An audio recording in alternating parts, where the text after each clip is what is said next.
Destiny, Rise of Iron.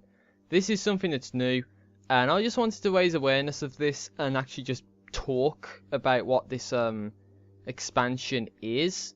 I'm guessing this is in some ways similar to the Taken King, as it's not an actual game installment, it's just like a expansion just to make it a bit longer, if you will. So what I'm going to do is I'm just going to basically say what's on the official page of Bungie, and it starts off by saying rise and become an Iron Lord. The wall that stood for centuries along the Cosmodrome's southern border has collapsed. Fallen mutants now scavenge the tombs of the Golden Age, and the technology they have unearthed in the wastes is more dangerous than even they understand. Join Lord Saladin, journey into the Plaguelands, learn the fate of the Iron Lords and stop the growing threats before it's too late. So, Lord Saladin, if you don't know, is the Iron Banner representative in the tower when Iron Banner is around, and that's just a version of Crucible competitive matchmaking where level advantages is enabled and, you know, stuff like that. So, safe of the Cosmodrome, it's somewhat disappointing because you're still on Earth, you know, but I'm going to get to that sort of idea later on. And then it's like literally scrolling down a little bit, it just tells you about the Iron Lords and the Plaguelands. So anyway, we're moving on to the next piece of the next entry, if you will, the next piece of text.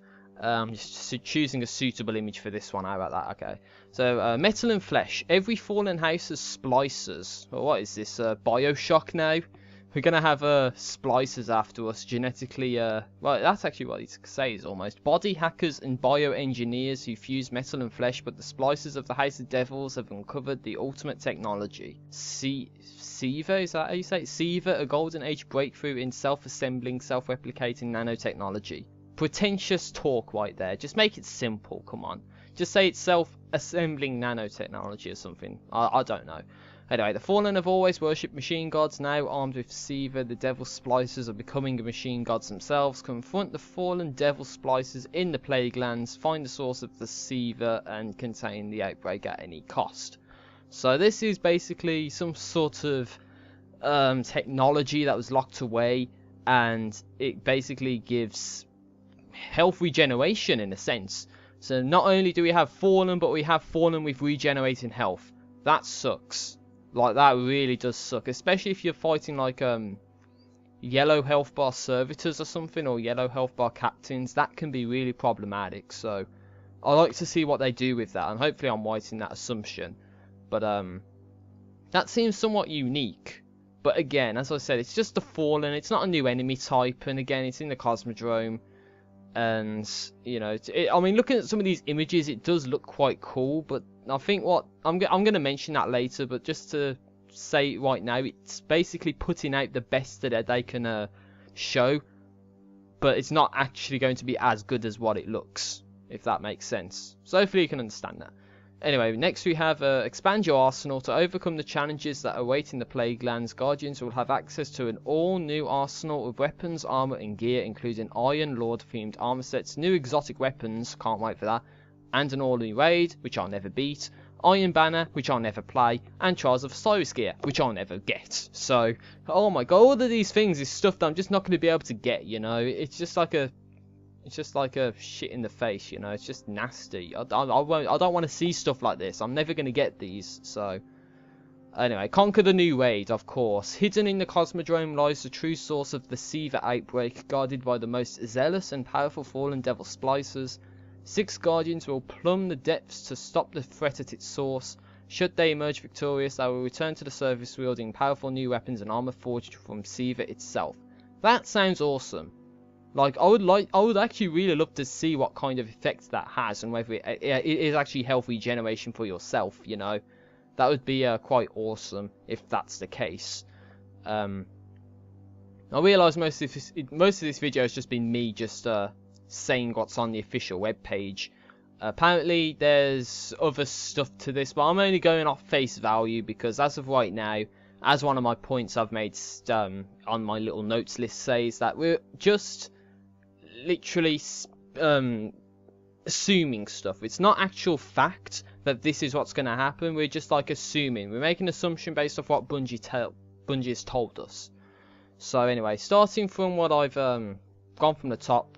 Hopefully this does not do what the Taken King has done and basically have a scandalous launch price at around £40 for an expansion. That's like $60. It's unnecessary, it's too costly, and if it is like $60 or £40 or however much, then I'm not going to get this. As much as I do like Destiny, I'm not going to get this DLC, this expansion, if it's just at £40, because it's just not worth it, you know? It really is not worth it. If it's like £10-20, then maybe I would get it. But £40, no chance. Unless I have some form of, you know, discount or something to allow me to get it for cheap. And Destiny the Taken King Legendary Edition, I actually got that for like £12, no lie. Because of all these discounts that I put and basically got like £30 off and all that. So anyway, that's irrelevant. Another point that really is getting to me is the fact that we're nearly 2 years after the first year of Destiny. You know, it's like the first, you know, after Destiny launched, you know, and 2 years later, we still haven't left the solar system. So why do we have the information saying that we're in the solar system, we're in the Milky Way galaxy, we're in the local group, when we haven't even gone outside of that area? Why the hell have you given that to us, unless we're really that stupid and we don't know where the solar system is? You know, that just really gets to me, because I even read somewhere that Destiny is trying to be like a 10-year game. Well, of course it's going to be 10 years if we haven't even fucking gone anywhere. Sorry for saying fucking, but you know, that really gets to me. You know, we should be able to at least explore the solar, you know, the local group at least, before actually going to next door. 'Cause that's all it is. We're just literally going down the road from the Cosmodrome to the Plaguelands. You know, we're not going to Alpha Centauri or Vega or Sirius or something. You know, we're not going anywhere decent. But anyway, that's just future Destiny, hoping, you know, hoping that future Destiny is actually going to be somewhat good and we go places. But I don't know if we will. Overall, not overall, but concept sounds great. I would like to see the structure of the raid. Even if I never beat the raid, I would love to see how it's designed and the challenges that it offers and how it's different from Crota's End, King's Fall, Vault of Glass, and, you know, the kind of objectives you need to do. So is it going to be like Vault of Glass where you have to defend numerous points at the same time? Do you have to kill a ton of enemies like in Crota's End? Or do you just have to place objects at a location at the same time, making that physically impossible to solo? Who knows? I don't know how it's going to work. But here's me hoping that, you know, at least you can beat the first phase. All I care about really is beating the first phase. If you can do the first phase on solo, then that's all that matters to me. At least you have experienced the raid. King's Fall has no chance. Vault of Glass, you have to cheese it. In Crota's End, you can just fully solo. So anyway, I've made a whole video dedicated to what I think about the raids and all that. So yeah, I'm not gonna shill it anymore, if you will. But at the end of the day, this is some serious business 101 talk right here. Activision and Bungie only care about making money at the end of the day.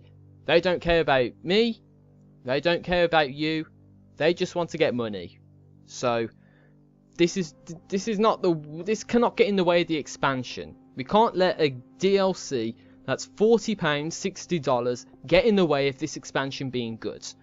You know? Because if we promote this and make it out that it's actually really awesome and we're super hyped for it, then they could just literally lower their standards and disappoint everyone.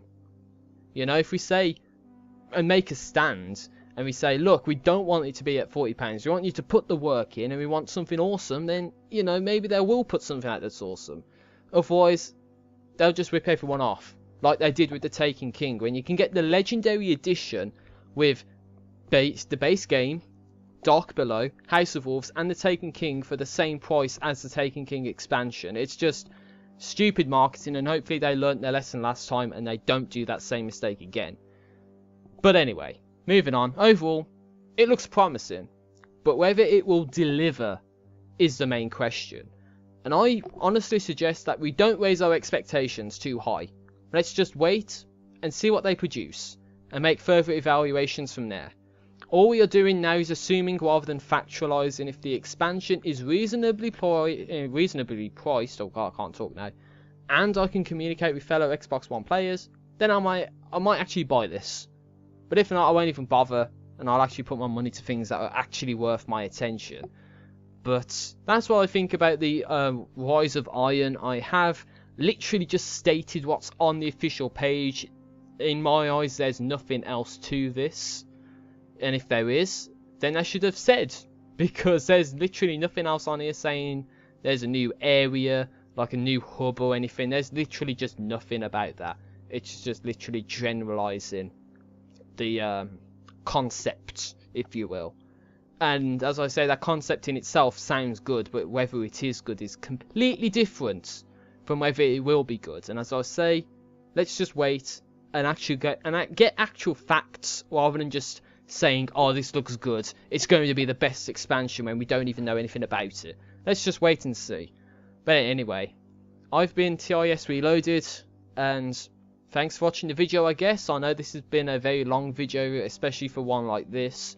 Hopefully I haven't bored you too much. And please comment below, what do you think about this expansion? What do you like about it? What do you dislike about it? Is there anything that I've missed out? And, you know, I'd love to hear from you guys in the comments. Whether it's positive or negative, you know, I still want to hear what you think. See you later.